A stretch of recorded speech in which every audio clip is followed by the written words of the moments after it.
자비로우시고 거룩하신 하나님 아버지, 오늘도 저희들 모두를 주님의 전으로 불러주셔서 감사합니다.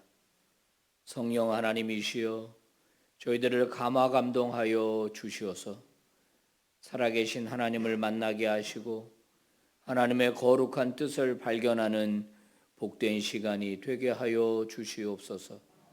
말씀으로 저희들을 먹여주실 때, 주 뜻 계시하여 주실 때 우리 인생에 있는 염려와 걱정과 근심이 해가 떠올라 안개가 사라짐같이 사라지게 하시고 굳건한 믿음으로 다시 한번 확신 가운데 용기 있는 인생을 살아가게 해 주시옵소서. 자비를 베풀어 주옵소서. 은혜를 베풀어 주옵소서. 예수 그리스도의 이름으로 기도 올리옵나이다. 아멘. 찬송가 461장을 부르시겠습니다.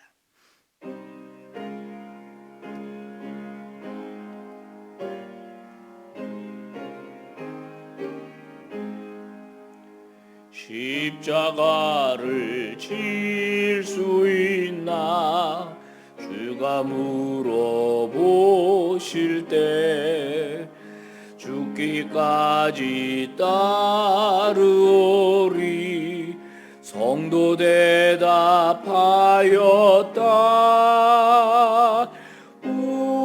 우리의 심령 주의 것이니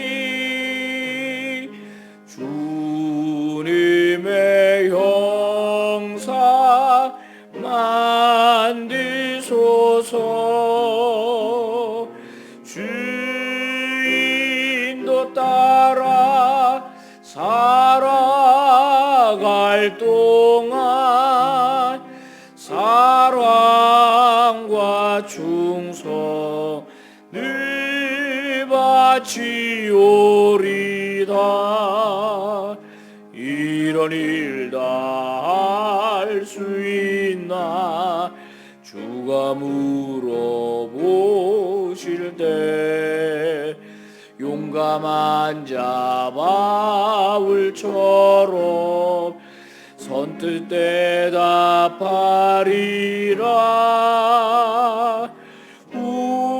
우리의 심령 주의 것이니 주님의 형상 만드소서. 주인도 따라 살아갈 동안 사랑과 충성을 바치오리다.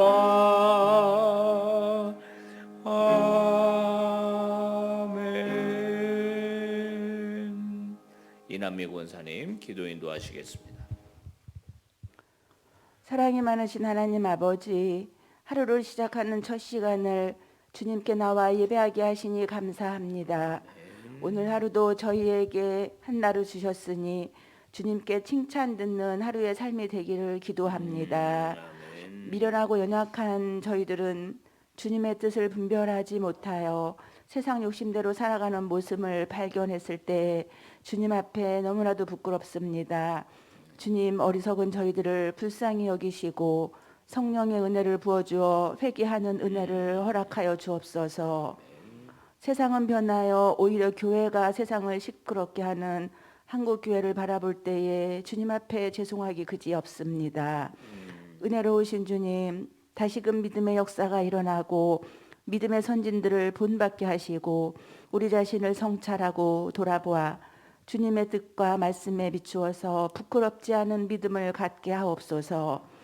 무엇보다 앞으로 우리 교회가 한국 교회의 중심에 서서 바른 믿음과 말씀에 순종하여 세상의 빛과 소금이 되기를 소망하며 기도합니다. 저희 교회 모든 성도들의 기도를 들으시고 하나님 사랑, 이웃 사랑을 실천하여 지역이 복음화되게 하시고 교회의 사명을 잘 감당하도록 은혜를 베풀어 주옵소서. 어느덧 얼마 남지 않은 금년도 연초에 다짐했던 믿음의 생활을 돌아보고 다짐했던 믿음 생활들을 잘 마무리할 수 있도록 인도하여 주옵소서. 능력이 되어 주시는 주님, 어려운 상황 속에서도 복음을 증거하고 있는 모든 선교사님들과 미자립교회 목회자 가정을 위로하여 주시고 여러 가지 질병으로 고통받고 있는 모든 환우들도 친히 찾아주셔서 위로와 평안을 얻게 하여 주옵소서. 교회에서 수고하시는 담임 목사님과 부목사님들께도 강건하시도록 하시고 주님의 은혜를 부어주셔서 늘 감사가 넘치게 하옵소서. 오늘도 목사님을 통해 주시는 하나님 말씀을 잘 붙들고 세상에서 그리스도의 향기를 베푸는 삶으로 인도하옵소서. 이 모든 것을 우리를 위해 구원으로 인도하시는 예수님 이름으로 기도드리옵나이다. 아멘. 아멘. 하나님 말씀 다니엘서 7장 15절에서 28절까지의 말씀 우리 한 절씩 교독을 하도록 하겠습니다. 나 다니엘이 중심에 근심하며 내 머릿속의 환상이 나를 번민하게 한지라. 내가 그 곁에 모셔 선자들 중 하나에게 나아가서 이 모든 일의 진상을 물으매 그가 내게 말하여 그 일의 해석을 알려주며 이르되 그 내 큰 짐승은 세상에 일어날 내 왕이라. 지극히 높으신 이의 성도들이 나라를 얻으리니 그 누림이 영원하고 영원하고 영원하리라. 이에 내가 넷째 짐승에 관하여 확실히 알고자 하였으니 곧 그것은 모든 짐승과 달라서 심히 무섭더라. 그 이는 쇠요 그 발톱은 노시니 먹고 부서뜨리고 나머지는 발로 밟았으며 또 그것의 머리에는 10뿔이 있고 그 외에 또 다른 뿔이 나오매 새 뿔이 그 앞에서 빠졌으며 그 뿔에는 눈도 있고 큰 말을 하는 입도 있고 그 모양이 그의 동류보다 더 커 보이더라. 내가 본즉 이 뿔이 성도들과 더불어 싸워 그들에게 이겼더니 옛적부터 항상 계신 이가 와서 지극히 높으신 이의 성도들을 위하여 원한을 풀어주셨고 때가 이름에 성도들이 나라를 얻었더라. 모신 자가 이처럼 이르되 넷째 짐승은 곧 땅의 넷째 나라인데 이는 다른 나라들과는 달라서 온 천하를 삼키고 밟아 부서뜨릴 것이며 그 10뿔은 그 나라에서 일어날 10왕이요 그 후에 또 하나가 일어나리니 그는 먼저 있던 자들과 다르고 또 새 왕을 복종시킬 것이며 그가 장차 지극히 높으신 이를 말로 대적하며 또 지극히 높으신 이의 성도를 괴롭게 할 것이며 그가 또 때와 법을 고치고자 할 것이며 성도들은 그의 손에 붙임 바 되어 한 때와 두 때와 반 때를 지내리라. 그러나 심판이 시작되면 그는 권세를 빼앗기고 완전히 멸망할 것이요 나라와 권세와 온 천하 나라들의 위사가 지극히 높으신 이의 거룩한 백성에게 붙임 바 되리니 그의 나라는 영원한 나라이라. 모든 권세 있는 자들이 다 그를 섬기며 복종하리라. 다 같이 그 말이 이에 그친지라. 나 다니엘은 중심에 번민하였으며 내 얼굴빛이 변하였으나 내가 이 일을 마음에 간직하였느니라. 아멘. 할렐루야. 여러분 잘 오셨고 축복합니다. 자, 영상으로 예배하는 성도님들 주의 평안을 빕니다. 자, 다니엘의 환상 이야기가 7장부터 나와요. 6장까지는 역사 이야기고 7장부터는 계속 환상과 계시에 대한 것이 나옵니다. 그래서 좀 성도들이 어려워해요. 그러나 어려워할 것이 없습니다. 자, 어제 본문과 오늘 본문은 이어지거든요. 이제 다니엘이 벨사살 왕 원년의 꿈을 꿨다. 이렇게 이제 어제 1절에서 기록을 해요. 그러니까 다니엘이 환상을 혼자 본 겁니다. 그 환상은 4개의 짐승의 환상을 본 거예요. 자, 어제 기억하시나요? 첫 번째 환상은 독수리 같은 환상입니다. 독수리예요. 두 번째는 곰 환상이고 곰과 같은 짐승. 셋째는 표범과 같은 짐승. 넷째는 특정을 하지를 못해요. 그러니까 본 적이 없는 짐승이에요. 이 짐승의 환상을 보는데 이게 뜻이 무엇인지 몰라서 오늘 15절은 다니엘이 이제 근심했다 이렇게 되어 있습니다. 근심했다. 이게 무슨 꿈이지? 이게 무슨 환상이지? 하면서 근심했다는 겁니다. 그래서 여기 이제 표현 중에 그 옛적부터 계시니 이런 말이 나오죠. 옛적부터 계시니. 그 옆에 모셔 선자들 중 하나에게 가서 물었다는 겁니다. 이게 무슨 뜻이에요? 하고 하나님 옆에 계신 천사에게 물었다는 겁니다. 그랬더니 천사가 가르쳐 줬어요. 이 짐승은 뭘 말하느냐? 앞으로 들어서게 될 나라들을 말해주는 거야. 이렇게 말하는 거죠. 그러니까 지금 현재 이 바벨론이라고 하는 나라는 독수리 짐승에 해당이 되고 이 나라가 이제 쇠약해서 무너지게 되면 또 다른 나라가 들어서는데 그 나라는 곰 같은 나라다 이거예요. 그게 바로 메데 페르시아 제국이 들어서게 되고 메데 페르시아의 제국이 사라지게 되면 그 뒤에 표범 같은 알렉산더 대왕을 중심으로 한 헬라 제국이 일어나게 되고 그 헬라 제국이 내려가게 되면 이제 헬라 제국이 4개의 나라로 갈려지게 되면서 이제 내일 본문에 그 4개의 나라 왕조 중에 2개의 나라 설명이 또 나와요. 그래서 헬라 제국을 말하는 게 이제 표범 같은 짐승이고 그 뒤에 있는 짐승. 오늘도 이제 설명을 하잖아요. 확실히 내가 그 짐승에 대해서 알고 싶었다.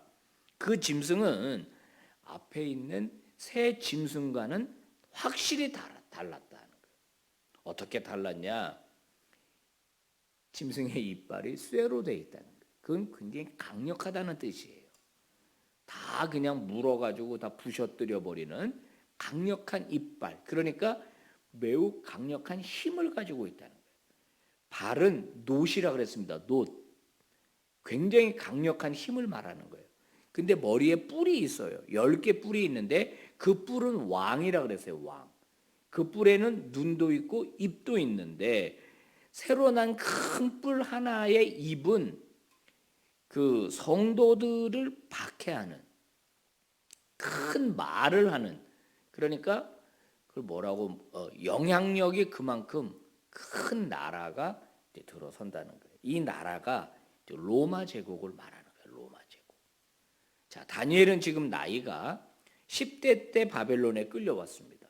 그리고 지금은 이제 거의 60대를 넘어선 50년 정도 지나니까 10대 때 그러니까 한 16살, 17살 때 끌려왔던 것으로 본다면 지금 이제 66, 7세, 8세 요 정도 됐을 걸로 보는 겁니다. 10대 때 끌려왔고 한 50년이 지난 거예요. 그 바벨론에서 이제 이 할아버지가 된 거죠. 다니엘은 할아버지가 된 겁니다. 다니엘이 이제 아마 90까지 넘게 이제 살게 돼요. 그런데 다니엘이 죽고 난 다음에 근데 다니엘은 메데 페르시아 제국까지 살다가 죽었거든요. 그러니까 다니엘이 죽고 난 뒤에 나라 그 뒤에 나라까지 쭉 앞으로 얘기하는 거예요. 그러니까 다니엘은 이거 못 보고 죽었죠. 근데 이제 이 꿈을 알려주는 이유가 있는 거예요. 자, 어저께 본문 중에 9절이 굉장히 중요한 본문인데 9절뿐만 아니라 이제 어저께 9절부터 쭉 그 뒤에 본문이 굉장히 중요한 본문이고 이걸 제가 이제 나중에 한번 자세하게 설명할 때가 올 겁니다. 여기서 한 가지만 제가 이제 말씀을 드리면 다니엘이 이런 꿈을 꾸는 과정에서 또 다른 꿈을 꿔요. 또 다른 환상을 봐요. 짐승 환상 말고.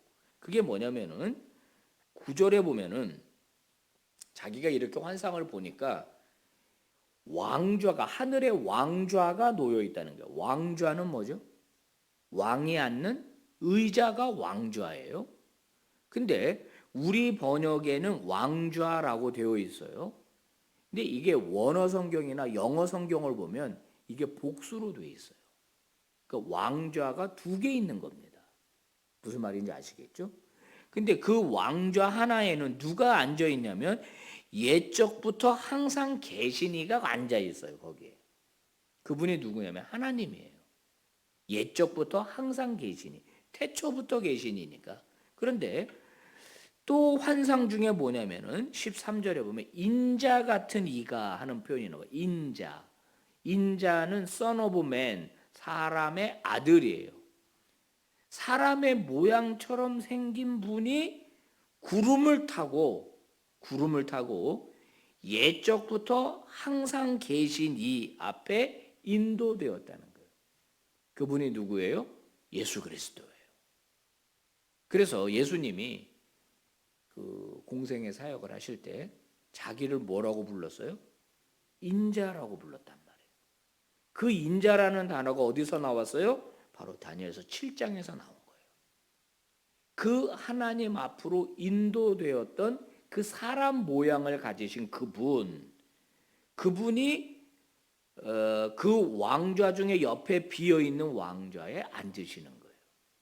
그리고 14절에 보면 그에게 권세와 영광과 나라를 주고 모든 백성과 나라들과 다른 언어를 말하는 모든 자들이 그를 섬기게 하였다.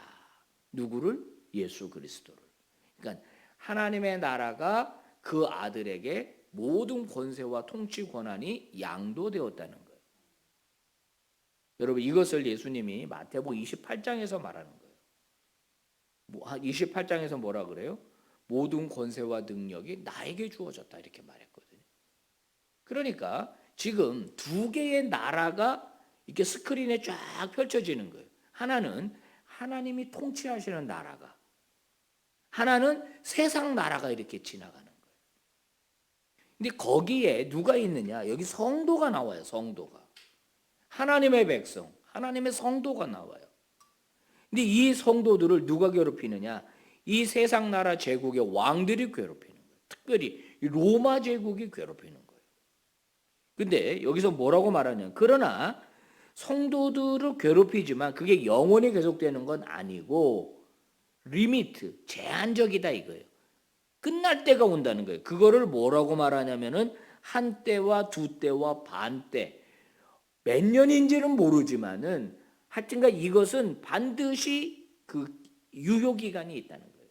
로마가 세상 나라 제국이 하나님의 백성들을 괴롭히고 하는 것은 반드시 유효 기간이 있다는 거예요. 그 뒤에는 어떻게 돼요? 그의 나라가 영원한 나라가 될 것이다. 자, 여러분 이 메시지가 첫 번째 다니엘에게 그리고 그 당시 살아가는 유대인들에게 주어졌을 때 그들은 어떤 태도를 갖게 됐을까요? 저는 우리나라 일제 치하를 생각해 봅니다. 일제 치하에서 우리가 정확하게 35년이라고도 하고 보통 우리가 36년이라고 보통 말하는데 그 36년 동안도 얼마나 힘들고 어려웠습니까? 그죠? 근데 만약에 이게 미리 우리가 만약에 과거로 돌아가서 타임머신을 타고 일제 치하에 살아가는 사람들에게 우리가 갔어요. 뭐라고 말할까요? 가서 이거 곧 끝나. 이거 곧 끝나. 그러니까 참아야 돼. 변절하면 안 돼. 너희들 이 민족 이 자긍심을 가져야 돼. 일본 놈에게 넘어가면 안 돼. 친일파 되면 안 돼. 이런 말 해주지 않을까요? 우리가 타임머신 타고 간다면. 그러니까 이 메시지는 고난 중에 있는 성도들, 박해 가운데 있는 모든 성도들에게 위로와 소망과 용기를 주는 거예요. 세상의 통치, 뭐 표본 같고 막 이빨이 강하고 강력할 것 같고 막 영원히 계속될 것 같지만 그렇지 않다는 거예요. 그런 차원에서 본다면 지금 세상, 우리 지구, 우리가 살아가는 이 세상에 있는 나라들도 마찬가지. 미국이 아무리 강력해도 중국이 아무리 강력해도 반드시 무너질 날이 옵니다. 러시아가 아무리 강력해도 무너질 날이 올 거예요. 저는 믿습니다. 지금까지도 그랬기 때문에. 그러나 쇠하지 않고 사그라들지 않고 병들지 않는 나라가 있으니 그 나라는 영원한 하나님의 나라다. 그러니까 우리가 어디에 속한 사람으로 살아가야 할 것인가를 분명하게 결정해야 되는 거예요. 한쪽 다리는 세상에, 한쪽 다리는 교회에 이러면 안 된다 이거예요. 그 양다리라고 그러는 거예요. 그거를 태도를 분명하게 해라. 당신의 스탠스를 분명하게 하라.